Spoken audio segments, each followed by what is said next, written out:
These are our data drill sergeants ready for Direct Marketing Data Bootcamp, Raquel Stark and Josh McGrail. Raquel has been with AccuData for over 15 years, and she is our VP of Data Solutions. Raquel is responsible for all aspects of online and offline data, as well as our vendor partner management. She also supports all of our internal proprietary technologies. And then we have Josh. Josh is our Vice President of Strategic Accounts.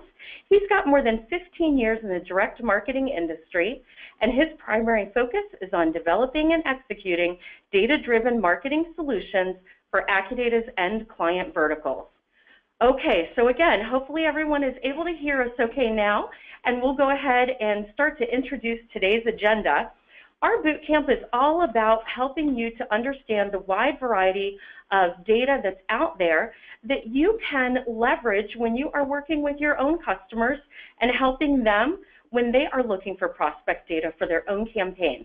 So we're going to start out by talking about the significance that targeting plays within direct marketing, and then we'll explore the different types of marketing data that exists today. We're going to introduce the topic of leading with customer data when you can, and when you can't, helping you to rely on third-party data.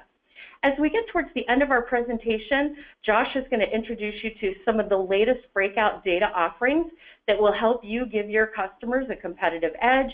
And then we'll wrap up by talking about the desired outcome for today's presentation, as well as addressing your questions. So Josh, at this point, I'm going to go ahead and turn things over to you. Thank you, Jeanette. Good afternoon, everybody. Thanks for joining us. So what we're really here to talk about is targeting and direct marketing. And it's a big deal. Direct marketing is your ability to create this sort of one-to-one connection with an audience, whether they're customers or prospects.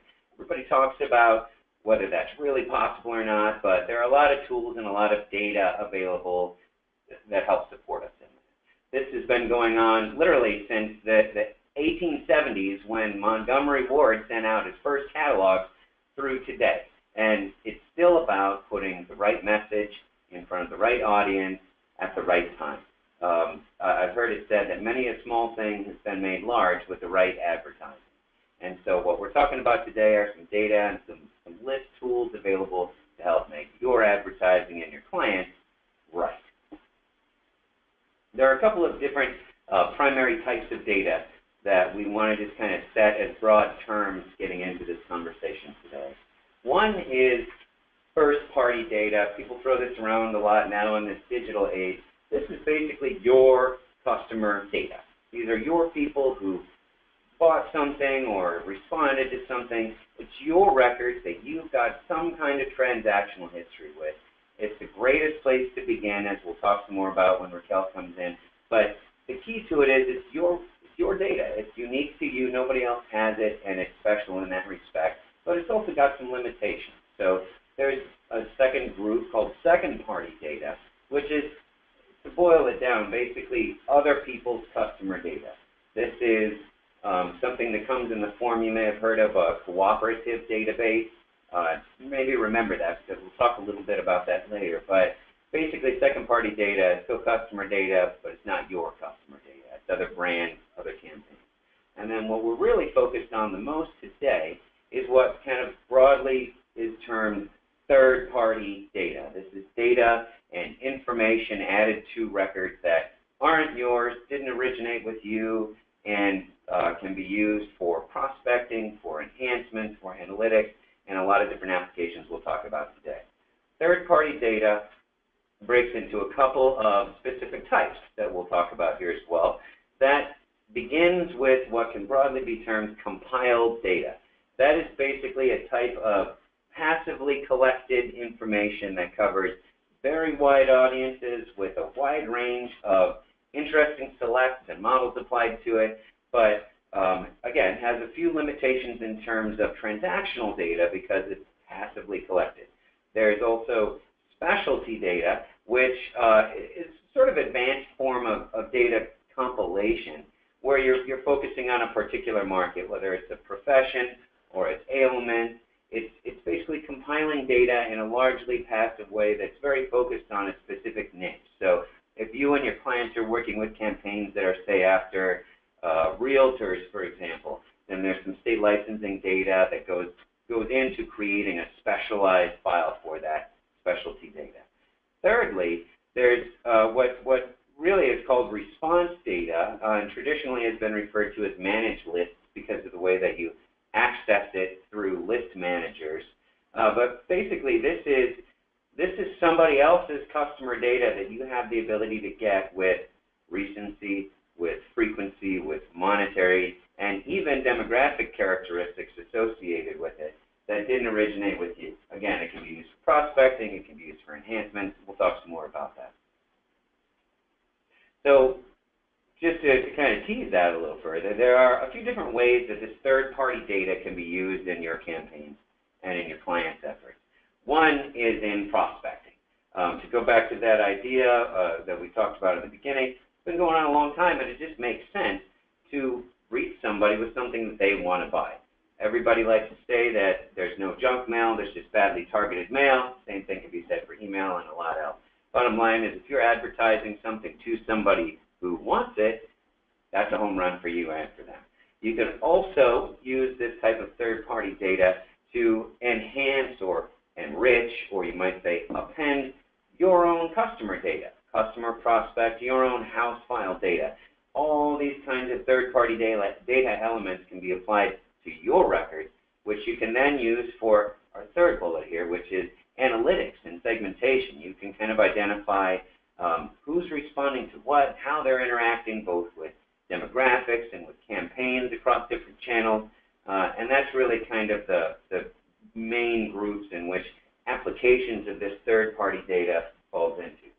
So Raquel is going to talk to us some more about those specific types of data because she is far more knowledgeable about this than I am. Well, thank you, Josh.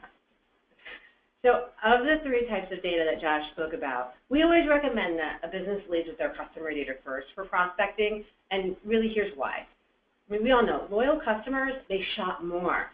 They have bigger shopping carts. They're going to spend more money. And most importantly, they're going to provide referrals from their network of friends and family. So if you start by looking at who a business's best customers are, however that may be defined, you can use the intelligence behind that data to identify new prospects. And this really can be done in three easy ways. First, you're going to want to analyze the data of those best customers. So using any recency, frequency, or monetary attributes to segment customers deemed the best, perhaps by those who are buying the most, or spending the most, or shopping the most frequently. Then you can create a profile that's going to examine them a bit more demographically. So here's where the third-party data can be applied. It can tell you what your best customers look like demographically by some information that you probably didn't have available. And you can compare that to potential prospects that would be in that universe. And then last, you're going to want to use that intelligence to actually customize your prospecting. So the data within the customer file can really drive future prospecting by doing an intelligent audience selection. So in other words, a business will be able to prospect to consumers, or even other businesses for that matter, that look like their existing customers. So let me take you through a great example of how an agency customer that we work with put this into practice. Now, our client is a marketing services provider, and they work with a broad range of nonprofit organizations across the U.S. and help them achieve their fundraising goals. So they came to us with a project for a food bank looking to identify new donors in order to increase funds for their annual appeal.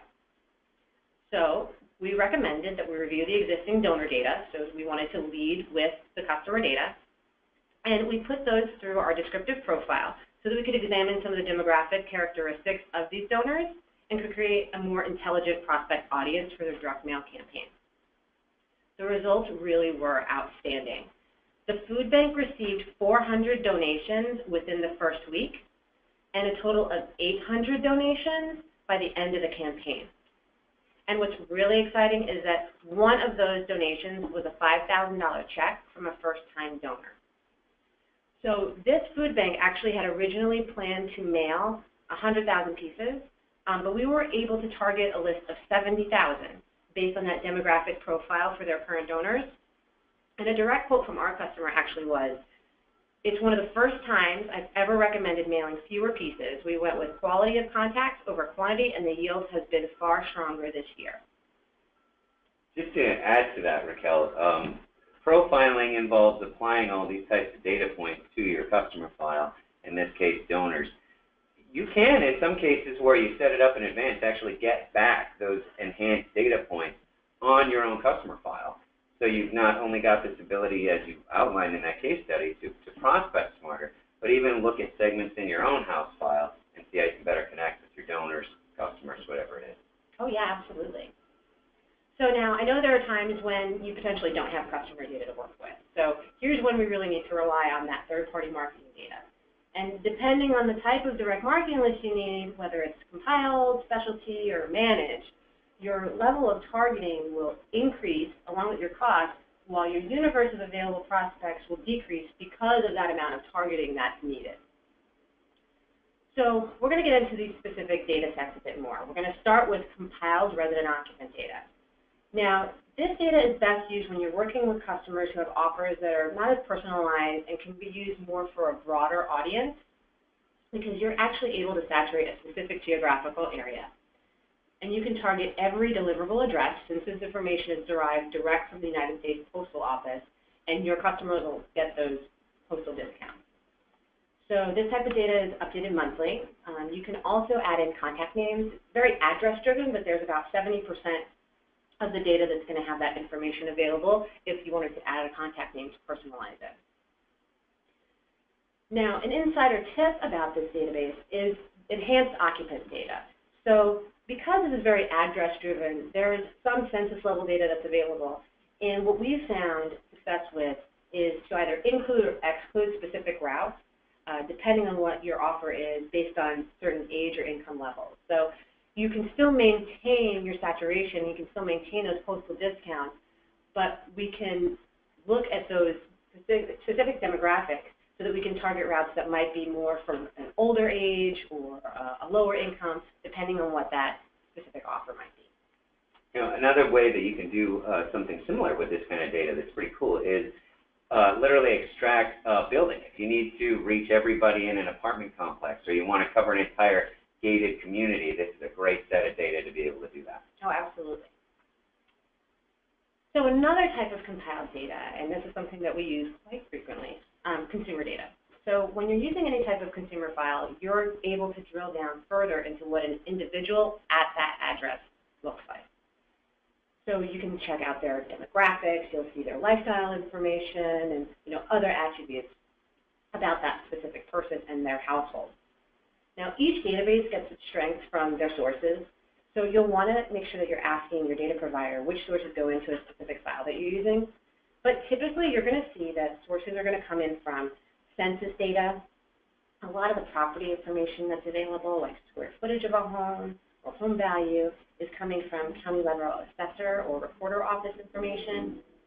Also, product registration cards, when somebody potentially buys a blender or anything that you're going to have a warranty associated with. Literally every time you've ever bought anything or anyone captured that information, that's where this data comes from. It's pretty and really cool what they capture in there. Yeah, really. I mean, any self-reported survey, so lots of sources that go into a consumer file. And then for updating, typically it's every 30 to 60 days, unless you're looking at something that's a bit fresher because maybe you want some new homeowners or new movers, and that's going to be a hotline file where it'll be updated weekly. Now, something that I like to point out about consumer data is a tip on how you can fight list fatigue and build a broader audience by waterfalling different databases. And this is something I actually really enjoy talking about. So let me give you an example of Source Plus in action. Now, after years of using a single compiled consumer data file, a marketing services customer of ours who works in the senior health services space was looking for some additional data, and through their research, they quickly became overwhelmed with the need to manage multiple partnerships. So in addition to using the client's preferred data source, AccuData was able to leverage 3 national consumer compiled files to identify new prospects that they hadn't been able to reach before. So by using our Source Plus process, we were able to actually increase their direct mail universe by more than 94%, and eliminated the need for the client to source other data and net name arrangements. So really a powerful tool, something that we've been able to see a lot of success with clients on and unique for consumer data to be able to access. So to round out the compiled data, I wanted to touch on business data because businesses are prospected just like consumers. And you have a lot of various firmographic details that you can pull together about a company. You can know the number of employees and the sales volumes, and there's multi-channel options that are available as well.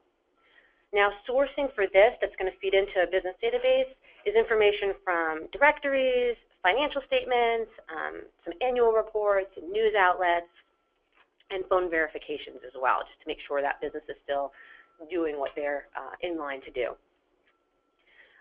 Again, this type of data is updated monthly, and there are hotlines for new businesses that records are available, again, on a weekly basis, just like with the consumer information. Now, a few tips I like to point out about business data is I always like to remind customers to consider using business data.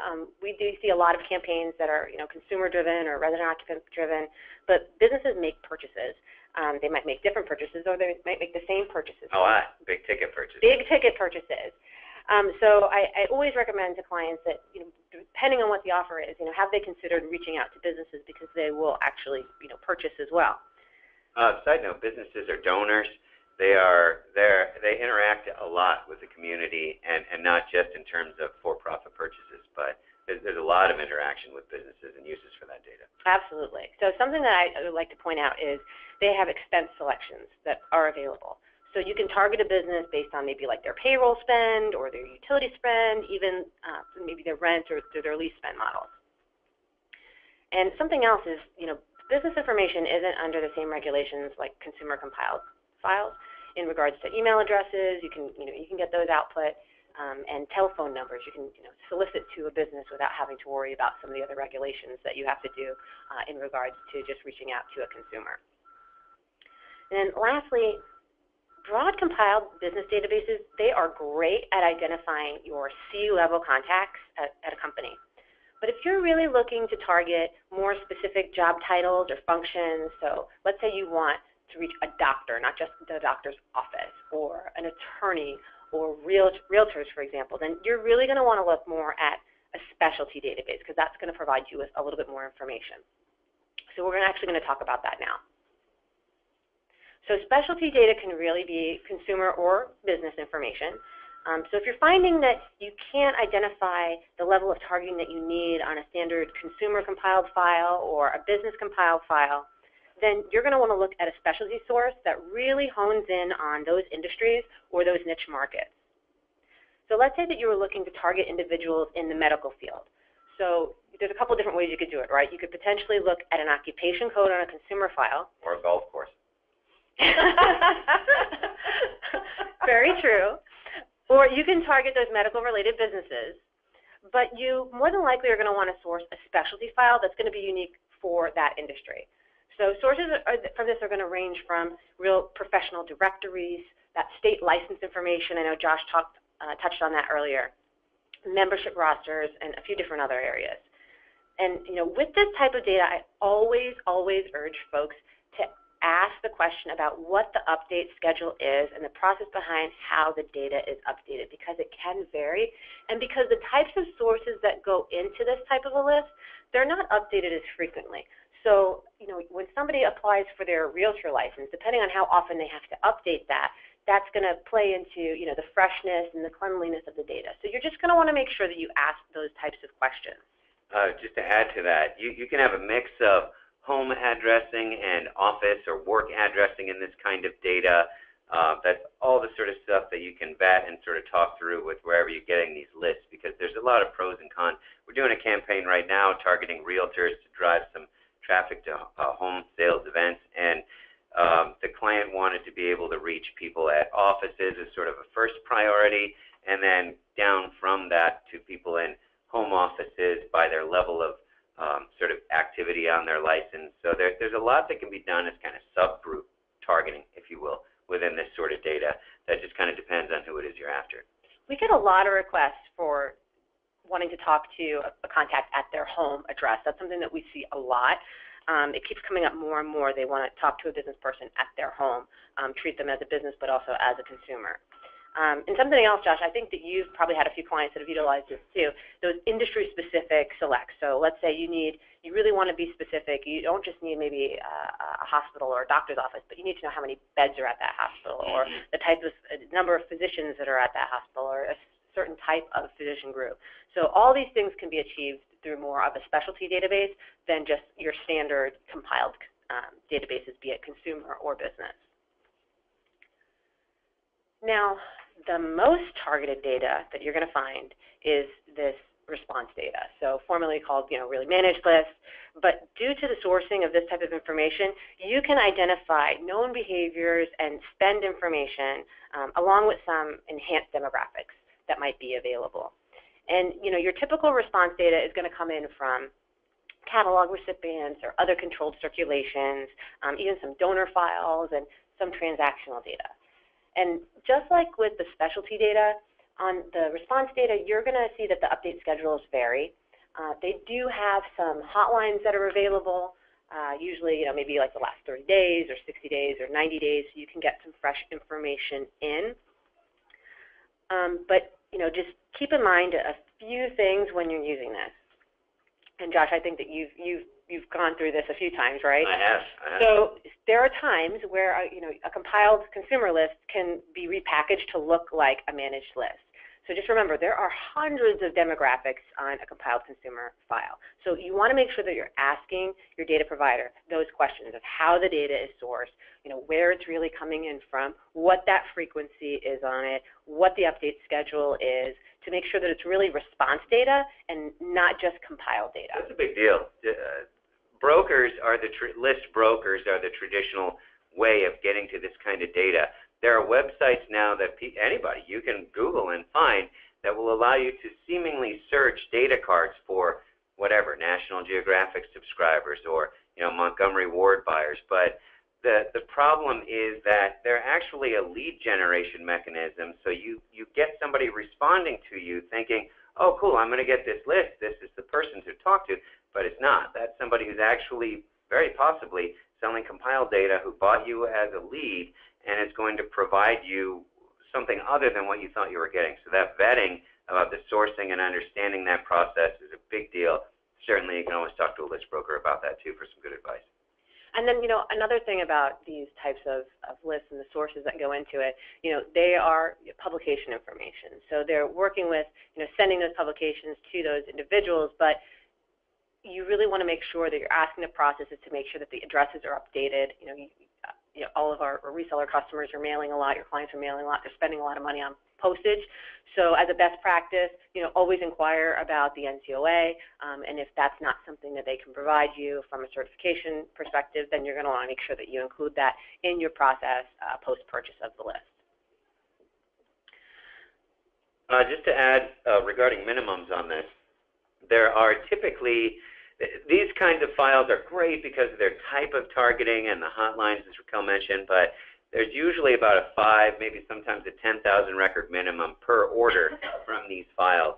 They will not typically come off of that for you because they're not incented to. They have service bureau costs and stuff that those numbers are based on, but a lot of times you can get a test rate from a list manager that they get approved by the list owner, especially if you're looking to run a bigger or a continuation type of campaign. Another way that this data can be used that not everybody realizes or uses, I think, widely, is most of the time, if it's a pretty good-sized file, do free response modeling for you or very cheap response modeling for you within their list. So if you want, subscribers to Prevention Magazine and a certain age target, you give them responders, non-responders to your client's campaign, they'll actually customize that audience using enhanced compiled demographics and all the power of that response data and provide it to you at a net cost. It's pretty cool. That's true. Very true. So now all the data that we've been talking about is available for multi-channel purposes. So just to kind of round out this data section that we've been touching on, I wanted to briefly touch on email data. And this is available for businesses and consumers. Again, we see far more campaigns on the consumer end. So I wanted you all to be aware that in the email prospecting world, this data is coming in from various online sites where a consumer is opted in to receive third-party marketing communications via email. So providers who are compiling email data, they're always going to ensure that the email addresses are coming in from more than one site. They're going to build their own quality scoring based on the recency and the frequency of use of that email to make sure that it's really active and not just a honeypot or something that isn't really going to be usable. And then additionally, you're going to see that the data is going to be updated usually every 30 to 90 days. It's also going to be validated. And opt-outs are always going to be processed immediately. So the maximum that it would take to process an opt-out would be 10 days. So we're seeing, more and more email campaigns. It's been a channel that has just grown continuously. I think we're going to continue to see that. But something that we have really shown a lot of success with that I want to make sure everybody is aware of is, when you're performing an email acquisition campaign, really coupling that with a retargeted display campaign. We've seen that this has been able to increase conversion rates up to 16%. So putting your offer out there in front of the same audience multiple times, obviously you're going to increase that conversion rate. And that's something that can be done with any email campaign that you're doing, just to add that retargeting component, and you've introduced some digital into that campaign and will certainly increase conversions for your customers. Josh, I just talked about a lot of data, a lot of third-party data. So probably a lot of stuff that folks on the phone already know, but I really want you to get into these breakout offerings. There's some exciting things in here. I get excited about it. I know you do. So can you talk everybody through it? Yeah. So this is the cool stuff, and I'm definitely happy to go through this. Thank you, Raquel. So there's a couple of ways that data is sort of evolving, and the ways that sourcing is coming together, whether it's in compile or specialty or response data, that are kind of giving you some new products and some new ways to use things that might be of interest to you and your clients. So let's start off by talking about one that is kind of an older type of data made new again. That is combined new mover data. Bottom line is, new movers buy everything. They need everything. And believe it or not, they've actually got a heck of a lot of funding to get it. I have done so much work with this type of data using new phone or utility connect, for example, over the years. And other people have done this with new homeowner data or new mover data that can be captured from different sources. Combined new mover data is basically bringing all of those streams of new mover records together into one place, because the more of these people that you can get and the more relevant you can be in terms of the time in their move cycle, the more conversions your campaign is going to get. It's just that simple. The quick example that we have to make of this is a demonstration using here in my home state of Florida in previous 1 month with a single source, which is the traditional new mover type of data count. There were about 105,000 moves recorded just in the past month. Hurricane probably didn't help. It was a little slow for us around here for a month. Another single source of data, similar in that it's reaching new movers, but completely different in terms of its sourcing. It's not from assessor type records. This is actually more of a utility connect type of data set, about 108,000 records in that same month. But when you bring those together into what we're talking about here, which is a combined new mover data set, now you've got 135,000, which, as you can see, is significantly more people that you can reach. And most importantly of all, it's people that your competitors or your clients' competitors might not be reaching as quickly and efficiently as you are. Next, let's talk a little bit about propensity data. This is pretty cool stuff because it kind of creates predictions, if you will, within a compiled or a specialty type of data set that otherwise wouldn't be there. It's all about taking a smaller set of people that you know something about. They went on a cruise, or they're a member of some kind of organization, or they read, these kind of things, and modeling it out to the entire big wide universe of that compiled data that Raquel so eloquently walked us through. And you basically end up with something like a score between a 1 and a 99. And the 99s are the people who are almost certain to do whatever this activity is. And the 1s are the people who are the polar opposite of that. So you can actually use this type of propensity data not just to get the people who are doing something, but also the other end of that spectrum, the people who absolutely hate whatever that is, or are a very poor target for that. So you can create all kinds of cool segments within data that it otherwise wouldn't be available, again, such as 37 million people who are very highly likely to have a AAA membership. 38 million people that are very likely to visit Starbucks. We used to use this data a lot opening new Starbucks locations with an agency client where we basically took a geographic radius around what was going to be the new store location. We pulled people who were very highly, high propensity for coffee, tea, that type of consumption in their household, and they sent them basically a freebie coupon to come by in that first week of business. They literally had a 25% redemption rate on the coupon. It was a fantastic campaign, and there isn't any other way that you can know that somebody's drinking coffee or can't wait for that pumpkin spice latte except for this propensity kind of data, whether it's about usage of wireless or communications or switching propensities for energy companies, prescription drugs in the household. There's so much that you can get to with this propensity data because it's about taking that smaller sample that you know and being able to model it out to a much, much wider universe. And there's literally thousands. I mean, there's a propensity for almost anything. Absolutely. So let's talk a little bit beyond propensities now. And this is probably my favorite thing that we're talking about here. This is merchant transactional data. This is kind of a spot in between what you'd call traditional response data, but advanced beyond propensity data. This is actually RFM, recency, frequency, monetary. So how often does somebody do something? How recently have they done it? And how much do they spend in doing it? That is literally able to be captured as part of the transactional process by the merchant card process, if you will. When people go to a brand and they use their card, whether online, in-store, on the phone, to purchase something, that data is able to be captured and is able to be used. First of all, it's able to be captured in a fully compliant way, and secondly, it's able to be used identifying what brands people are engaging with, how often, what they're buying.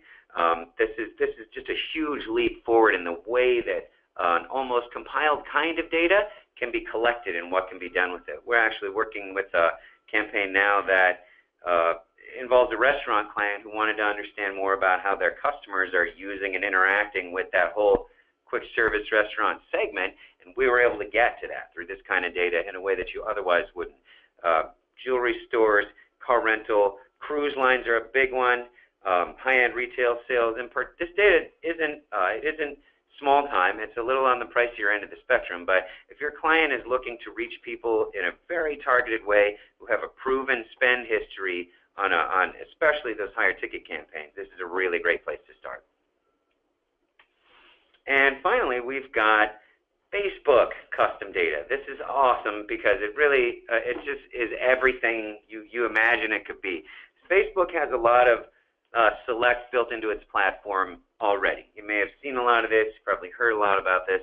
In addition to that, data companies like us and maybe others have additional selects turned on for them that have been onboarded in that Facebook platform. So now you're talking about maybe hundreds, possibly thousands of selection criteria available. You can onboard audiences from a direct mail campaign into Facebook and target them using segments that Facebook is able to apply for you as part of that process. It's really cool stuff. Just for an example of the kinds of things that you can get to because of this digital interactive platform where these segments are built around somebody's activity, what they're liking, what they're sharing, what they're following. We're working on a campaign right now with a medical equipment company that wanted to be able to target people who need a certain kind of product because they're traveling and they have to have this to travel safely. And we were able to identify that through Facebook. Literally, I want to say it was like 50 million people, and we certainly didn't need that many for the campaign. But a lot of power because this Facebook custom data is built around what people are doing on Facebook, which gives it a really unique aspect when you match it together with all these other kinds of data that can be brought in. As an example of that, and I love to talk about this case study. This is my only case study I think I can do today. What's your favorite? It's about the ribs and the cheesy fries. All about the ribs. I believe you can use data in many ways, but when you're helping families to share ribs for dinner, you're making the world a better place. So basically, we had a client here, a Floridian restaurant chain that wanted more of their customers as well as prospects, if they could get them, to basically download their app so that they can push them offers, they can make special promotions, certainly around holidays, Halloween, whatever, and bring people in the store and get them engaging with their message. So what they basically tasked us to do on a test-sized campaign was just see if there's any life in this Facebook thing and see if you can get us some app downloads. So we basically carved out an audience of about 8,000 people, I think, around their store locations through a process called geofencing, which is pretty easy through Facebook and some other technology. We then looked for people who were families who like barbecue things, who are sharing and engaging with content that indicates they're a good audience for this restaurant chain. And then we basically served them the client's Facebook ads, and literally out of 8,000 people, individuals that we reached through Facebook, we got 13,000 click-throughs, because the unique aspect of Facebook is that people can share your stuff, they can like your stuff, they can give your stuff to their sister, to their brother, to their mother, and it doesn't cost you any more. Those Facebook ads you're paying for, the people that you asked for, that 8,000, they got 13,000 clicks, not because some guy clicked on it 1,000 extra times personally, but because people shared it with their neighbors and with their friends, and this is this sort of viral component to how Facebook advertising works. And at the end of the day, we got almost 500 downloads of their app, again, on this small test-sized campaign that the only real objective from the client had been to just see if there's legs on this crazy Facebook thing the kids are doing. Raquel, you got anything you'd like to throw on here? Yeah, I do, actually. Bring it on, Cynthia. So just to kind of wrap things up for the day, at the end of the day, if you're using first-party data or second-party data or third-party data, the goal is always to just strengthen your overall relationship with your customers. You want to put together some thoughtful recommendations, create some good solutions, either using some of the new stuff that we talked about today or some of the existing things that maybe you already knew about, so that your customers can have a successful campaign and they can lean on your expertise for you being the expert for them to go to. So I hope that what we shared with you today was helpful, a little amusing, and will help you with your overall goal as far as and also navigating through the myriad of data options that you have available. Excellent. Thank you both so much. That was incredible. So much information on data that you shared with our audience today. I appreciate you taking everyone through our bootcamp presentation. We do have some questions that have started coming in, and we're going to go ahead and start addressing those. But folks, if you are listening in and watching today's presentation and you have questions, please feel free to submit those using the Q&A panel, and we will address as many as we have. Josh, I'm going to go ahead and send this first one over to you. We have an attendee that wants to know if you can provide a use case for the merchant transaction data. What's an example of how a company could benefit from that? Yeah.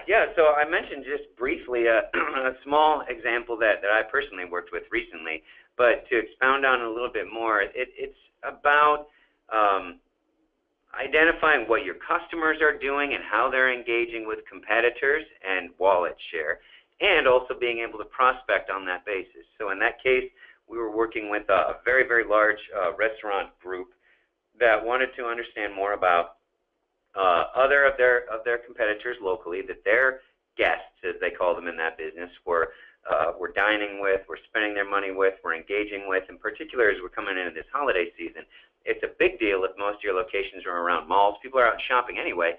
If they're not coming to your restaurant, they're going to somebody else's. So we use that that merchant transactional type of data to enhance on their customer file. You got to kind of bundle it in an anonymized way so that one company can't just pick off their competitors' customers per se, but by bundling it and then basically subtracting out their customer share that they knew was theirs, they're effectively left with their competitors' transactional records, so they could see where they're most at risk to lose a customer's wallet share to another brand. And we also created some prospect audience out of the same, so they're both kind of playing the defense by protecting their own customers' engagement and playing offense by actively seeking to bring other people's customers into their business with targeted offers. Because if I know what you're giving away or what you're promoting this week, then I can address that pretty effectively through some of these channels we talked about. That's a fantastic example. Really powerful data. So the next question that we have is related to the business files again. And Raquel, I'm going to send this over to you. Would you address in a little bit more detail why the business files don't always have good coverage of those middle management titles? Oh, yeah, absolutely. So those larger business compiled files, they're compiled at a company level, so not necessarily the contact level. So they're looking, high level. You're not going to get that specific detail on certain contacts. So when they're compiling at that company level, they're looking for the highest decision makers that they can find. So your CEO, your COO, those are the types of folks that they're really going to gather. I mean, think about when you go to a company's website and you go to the meet our team, it's usually going to be the executive leadership team that you're going to see. So that's why the coverage on the middle management titles is going to be low. So, there's specialty files that you're going to be able to get that better coverage on those titles. And if we know exactly what you're looking for, then we can kind of navigate and find the right file to identify that. Okay, excellent. Thank you so much. So our next question kind of goes back to the resident occupant data. Josh had made a comment that it was a great source of information for a marketer that may be interested in targeting a gated community. So Raquel, if you wouldn't mind talking about how we can actually do that, what is the process? Sure. So mapping is a tool that really allows us to do that geospatial fence posting, and we can apply that to any counts that we run. So if you give us the boundaries for that gated community, so if we know like the streets that they're on, we can actually recreate that using a polygon function and fence post that area. And then once we've defined that, we can port that geography over into the database of choice. We could do it on the resident occupant side, but we can also do it on the consumer side, or we could do it with any other database that we have once we can fence post what that geography is and be able to provide some numbers on that. Okay, terrific. Thank you so much. So our next question is regarding the expected response rates for consumer acquisition campaigns. Josh, would you like to go ahead and tackle that one? Sure. So honestly, it can be all over the place because you got so many different kinds of campaigns going on. People's customers are going to respond differently than prospects. Each of these different types of data that we've talked about, compiled specialty, response data, Facebook targeting, they all have really wide swings in what is an expected response rate. I think across the board in the entire industry, and literally that covers any type of business we could be working with, whether it's a retail campaign, a financial services campaign, a B2B campaign, people are generally ballparking, I think, somewhere in the neighborhood of around 2% response rate to most of your direct mail. But again, it covers so much ground that a better way to look at that, a better way to approach that would be to really plan out your audience carefully. And if you've got any kind of historical response data or customer data to compare it with, use that as the baseline that you measure against, and you can kind of measure the additive effect of the direct marketing campaigns that you're doing. Coolest thing about direct marketing always has been and still is that it's attributable. You can tell who came from where because we sent them this.